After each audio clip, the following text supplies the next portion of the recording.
बिस्मिल्लाहिर्रहमानिर्रहीम अस्सलाम वालेकुम डियर स्टूडेंट। आज हम डी कॉम पार्ट वन की जो फाइनेंशियल अकाउंटिंग की बुक है गुल अमीर मलिक साहब की, इसका जो चैप्टर नंबर 7 है कैश बुक वाला, तो इसकी जो एक्सरसाइज नंबर 16 है आज हम वो करने जा रहे हैं।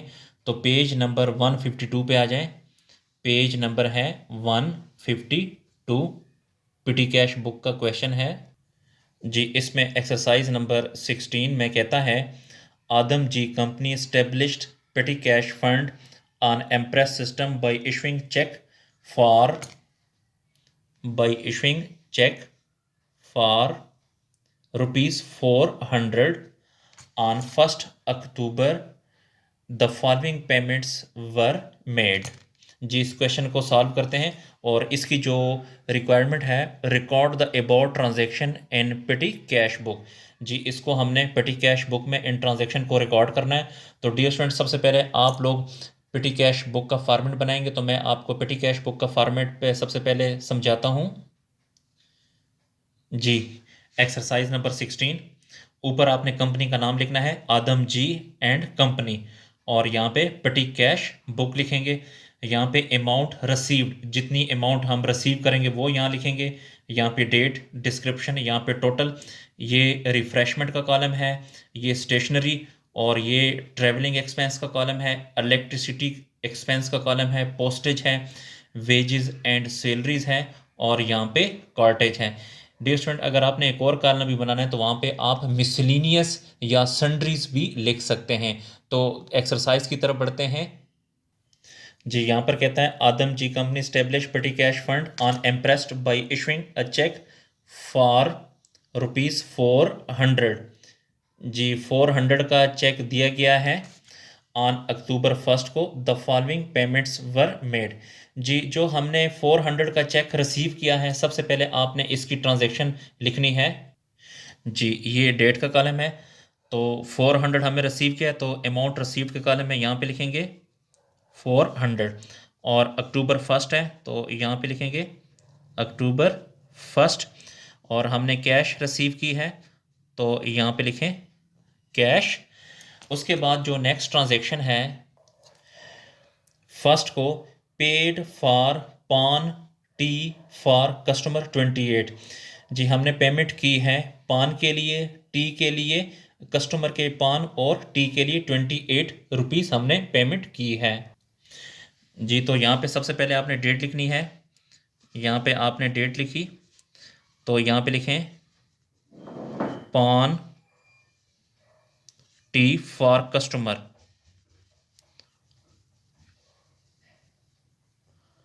पान टी फॉर कस्टमर 28 रुपीज़। जो टोटल का कॉलम है इधर आपने लिखना है 28।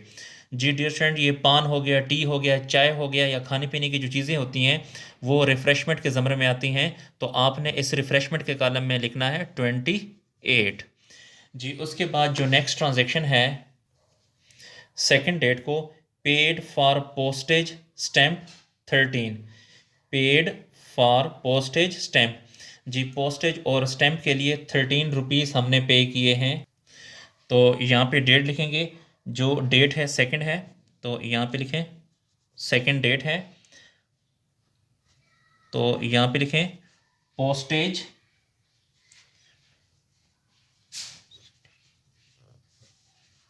पोस्टेज है और स्टैम्प्स है, पोस्टेज और स्टैम्प्स 13 रुपीज़ हमने पे किए हैं, तो टोटल के कॉलम में लिखेंगे 13। अब यहाँ पे देखें पोस्टेज और स्टैम्प का कॉलम अगर आप देखें तो ये है, तो इस कॉलम में पोस्टेज आपने लिखना है 13, इसके सामने लिखेंगे 13 जी। नेक्स्ट ट्रांजेक्शन में नंबर 4 को paid for carbon papers 9 rupees. जी कार्बन पेपर के लिए हमने 9 रुपीज़ पे किए हैं जी। डेट लिखें यहाँ पे 4 डेट को कार्बन पेपर्स के लिए पेमेंट की है, तो यहाँ पे लिखें कार्बन पेपर,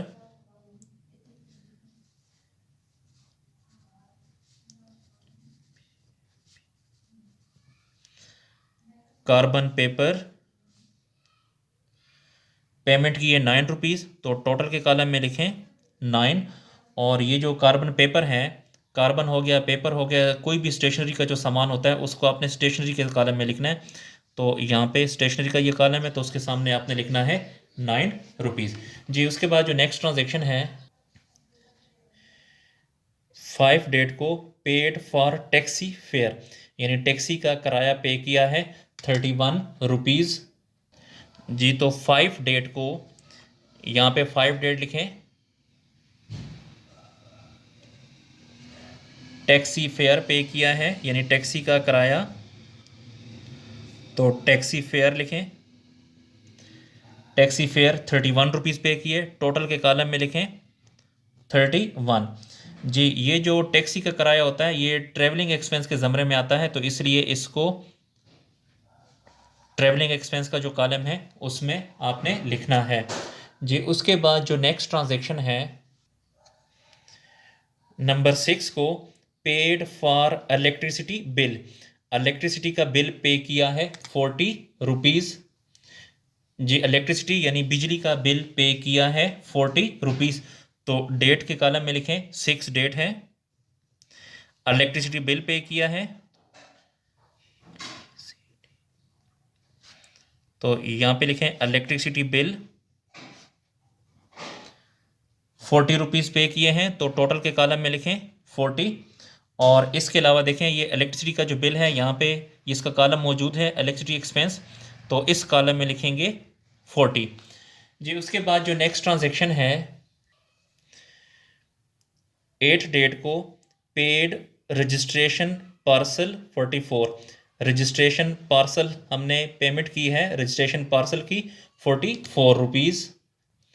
जी तो डेट है 8 डेट को यहाँ पे डेट के कॉलम में लिखें 8 डेट है, रजिस्टर्ड पार्सल्स कराया है तो यहाँ पे लिखें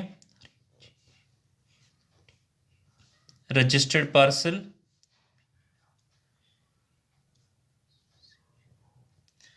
रजिस्टर्ड पार्सल के लिए हमने पेमेंट की है 44, तो यहाँ पे टोटल के कॉलम में लिखेंगे 44। ये जो रजिस्टर्ड पार्सल होता है ये पोस्टेज के कॉलम में आएगा क्योंकि ये पोस्टेज के ज़मरे में आता है, तो इसको इस पोस्टेज के कॉलम में लिखेंगे 44। जी चाहे रजिस्टर्ड पार्सल हो, रजिस्ट्री हो, पोस्टेज हो, स्टैम्प्स हो, तो आपने जो लेटर भिजवाने हैं उसका कोई एक्सपेंस हो तो उसको आपने इस पोस्टेज के कॉलम में लिखना है। जी उसके बाद जो नेक्स्ट ट्रांजेक्शन है, 16 डेट को paid advance to sweeper 50, sweeper को हमने एडवांस पेमेंट की है 50। जी तो डेट के कॉलम में सबसे पहले आप डेट लिखें, 16 डेट को हमने एडवांस पे किया स्वीपर को, तो यहाँ लिखें advance to sweeper, advance sweeper को पे किया 50 रुपीज़, तो यहाँ पे लिखें 50। तो ये जो एडवांस हम स्वीपर को पे करते हैं ये वेजेस एंड सैलरीज के ज़मरे में आता है, तो वेजेस एंड सैलरीज का जो कॉलम है इसमें लिखना है आपने 50। जी नेक्स्ट डेट को 22 को पेड फॉर कॉटेज 60, कॉटेज हमने पे किया है 60। जी तो सबसे पहले आप डेट लिखें, 22 डेट को कॉटेज पे किया है तो यहाँ पे लिखें कॉटेज, कॉटेज पे किया है 60, तो टोटल के कॉलम में आएगा 60। और अगर आप देखें ये कॉटेज जो है कॉटेज का ये कॉलम मौजूद है तो इस कॉलम में भी लिखेंगे 60। जी उसके बाद जो नेक्स्ट ट्रांजेक्शन है, जी लास्ट ट्रांजेक्शन है 30th को paid for gums paper 40, gums paper हमने उसके लिए 40 रुपीज़ पे किए हैं। जी डेट लिखें 30th को पेड फॉर गम्स पेपर, तो यहाँ लिखें पेड फॉर गम्स पेपर, या सिर्फ गम पेपर भी यहाँ पे लिख सकते हैं। 40 रुपीज़ पे किए हैं तो यहाँ पे लिखें 40। और ये जो गम्स पेपर है ये जो है स्टेशनरी के ज़मरे में आता है, तो इसको भी आपने इस स्टेशनरी के इस स्टेशनरी के कॉलम में लिखना है, यहाँ पे लिखेंगे 40। जी ट्रांजैक्शन हमारी कंप्लीट हुई डियर स्टूडेंट। तो अब हम इसका टोटल करते हैं, तो टोटल करने का तरीक़ेकार ज़रा समझिए। देखें सबसे पहले इस कॉलम को टोटल करें तो ये आ जाएगा 60। यहाँ पे आपने 60 लिखना है।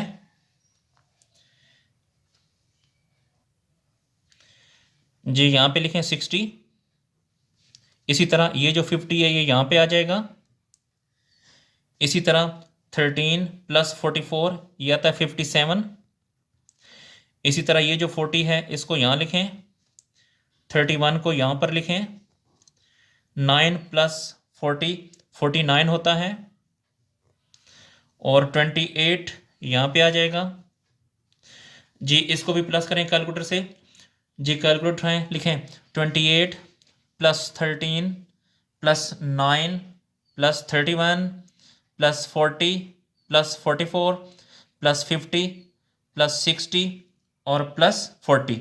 जी ये बनता है 315। तो यहाँ पे लिखें 315 और यहाँ पे लिखेंगे टोटल। जी उसके बाद डियर स्टूडेंट यहाँ पे हमें टोटल कितनी अमाउंट मिली थी 400। तो 400 में से कितना एक्सपेंस हो गया, कितना खर्चा हो गया, कितनी हमने पेमेंट की, 315 रुपये हमने टोटल पेमेंट की है।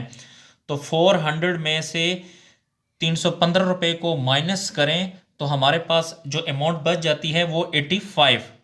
तो यहाँ पे आप लिखें 85। जी दोबारा बता रहा हूँ, 400 में से माइनस करें 315 तो 85 रुपीज़ हमारे पास बच जाएंगे।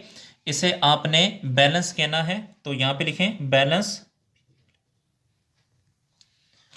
जी तो हमारा जो टोटल खर्चा हुआ है वो 315 हुआ है, जबकि हमें अमाउंट मिली थी 400 रुपये। तो 400 में से 315 को अगर आप माइनस करें तो बाकी जो हमारे पास बैलेंस बचता है वो 85 रुपीज़ जो है वो हमारे पास बैलेंस बच गया।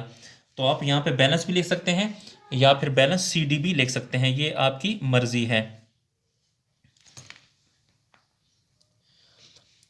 जी डियर स्टूडेंट हमारा जो पिटी कैश बुक का क्वेश्चन है वो कंप्लीट हुआ।